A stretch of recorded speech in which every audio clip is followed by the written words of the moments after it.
তেলের যে অবস্থা, তেল না থাকার কারণে এখন সাইকেল নিয়ে বের হইছি।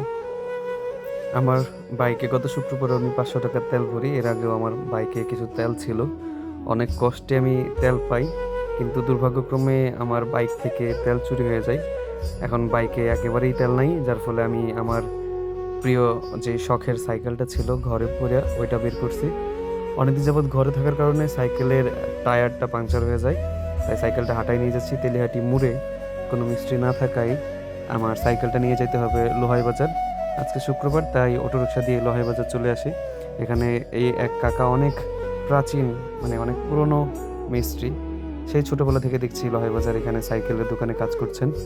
তো এখানে আসার পরে সন্ধ্যায় আমার আগে আরেকটা কাজ ছিল। ওই কাজটা সেরে কাকা আমার কাজটা হাতে নেন। টায়ার খোলার পরে দেখি যে এখানে টিউবের ২ টা ছিদ্র ছিল আরকি। এই ছিদ্র দিয়ে হাওয়াগুলা বের হতো। অনেকদিন যাবৎ ঘরে থাকার ফলে কেন ছিদ্র হয় এটার বৈজ্ঞানিক কারণ আসলে আমি জানি না। আমরা যারা ফুটবল খেলি তাদেরও দেখা যায় ফুটবল যদি অনেকদিন ঘরের ভিতর পড়ে থাকে তাহলে কিন্তু ফুটবলেও এরকম ছিদ্র হয়ে যায় অর্থাৎ হাওয়া বের হয়ে যায়। হঠাৎ করে আরকি নিজেই এরকম হয়ে যায়। তো কাকা টায়ারটা খুলছে। টায়ার খোলার পরে ভেতরের টিউবটাকে এখন এটাকে কি করবে?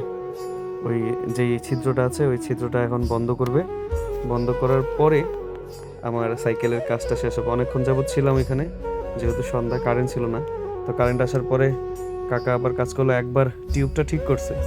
যে জায়গায় ছিদ্র ছিল ওইটা বন্ধ করে সম্পূর্ণটা রেডি করে দেয়। তারপরে আবার যখন আমি একটু বের হতে নেই তখন দেখা যায় হাওয়া চলে যায়। তারপর আবার খুলে চেক করে দেখা যায় আরো একটা ছিদ্র। তো অনেকদিন যাবৎ ঘরে পড়ে থাকার কারণে টায়ার টিউবের কোয়ালিটিটা অনেকটাই খারাপ হয়ে গেছে। এই সাইকেলটা আমি কিনেছিলাম ২০২৩ সালের দিকে, ৪ বছর আগে। এখনো চকচক করছে। যদিও আমি মাত্র ১ মাসের মতো সাইকেলটা চালিয়েছিলাম। যেহেতু আমার বাইক আছে, তাই সাইকেলটা তেমন চালানো হয় নাই আরকি।